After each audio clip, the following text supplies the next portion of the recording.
Coucou, bienvenue dans cette vidéo, j'espère que tu te portes bien. Aujourd'hui, on va réaliser 3 soins relaxants, apaisants qu'il est possible de réaliser pendant le confinement. La première recette est un bain apaisant, c'est pour les enfants, on peut même l'utiliser pour les bébés. C'est un soin qui est réconfortant, qui va calmer, apaiser les enfants. Et ça, c'est grâce aux ingrédients qu'on va utiliser. Alors, les flocons d'avoine dans cette recette, c'est pour apporter de la douceur, pour avoir un bain avec un aspect laiteux. Les enfants aiment ça parce qu'ils ont l'impression de se baigner dans du lait. Donc, aux flocons d'avoine, on va ajouter du calendula, qui est une plante, une excellente plante pour la peau, qui convient très bien aux jeunes enfants. Donc, s'il y a des petits bobos en plus, ça va soulager, ça va aider à cicatriser, etc. On va ajouter également de la camomille qui apaise les enfants quand ils sont irritables. Ça va vraiment apaiser, ça va voilà, détendre, etc. Donc on mélange les trois, pas de quantité précise, on peut mettre à part égale de la camomille, du calendula et du flocon d'avoine. Une fois qu'on a tout mélangé, on met le tout dans un grand sachet à thé par exemple, ou alors ce qui est beaucoup plus pratique à utiliser, je trouve, c'est d'utiliser un carré de gaz, par exemple un carré de compresse que tu peux faire coudre à l'avance. Si on n'a pas de carré de gaz, de compresse, ou alors si on ne sait pas coudre, c'est pas grave, on peut utiliser des sachets de thé réutilisables, mais assez grands, assez larges.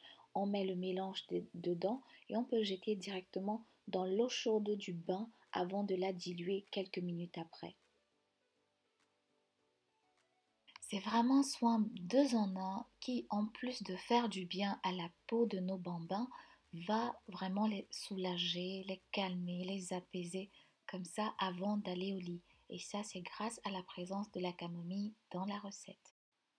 La seconde recette est un roll-on anti-stress et pour la réaliser, c'est très facile. On a besoin de peu d'ingrédients, donc un flacon spécifique à roll-on qu'on trouve au magasin de produits naturels, mais également dans les magasins en ligne. Il nous faut également de l'huile végétale, une huile végétale support. Ici, j'ai utilisé de l'huile végétale de jojoba, qui est très pénétrante, et également de l'huile végétale de prune, mais parce que j'adore ça, j'adore son odeur. Son odeur à elle seule est déjà très relaxante, mais une seule huile suffit. Alors, on va mettre de l'huile végétale dans un flacon qu'on aura désinfecté au préalable. Bien sûr, on désinfecte tout le matériel avant d'utiliser. Et on va ajouter ici des huiles essentielles positivantes, relaxantes, qui combattent l'anxiété, qui vont calmer les tensions. Ici, j'ai choisi de l'huile essentielle d'orange douce, très positivante comme huile essentielle. Et j'ai ajouté également l'huile essentielle d'ylang-ylang pour combattre la nervosité. Mais il y a d'autres huiles essentielles bien sûr, petit grain bigaradier, camomille, lavande, etc. On mélange bien le tout. Ensuite, on laisse reposer pendant 24 heures avant toute utilisation. Donc pour l'utiliser, c'est au niveau du poignet avec notre roll-on. Voilà, et puis on va simplement humer ça. Quand on sent du stress, de l'anxiété monter, on peut sentir et se sentir apaisé.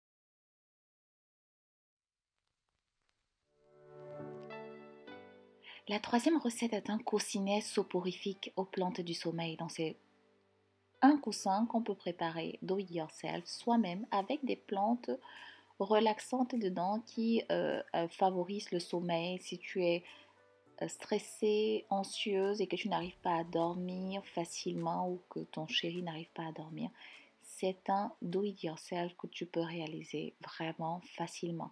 Je te mets le lien en barre de description vers l'article de blog sur la fabrication du coussinet soporifique.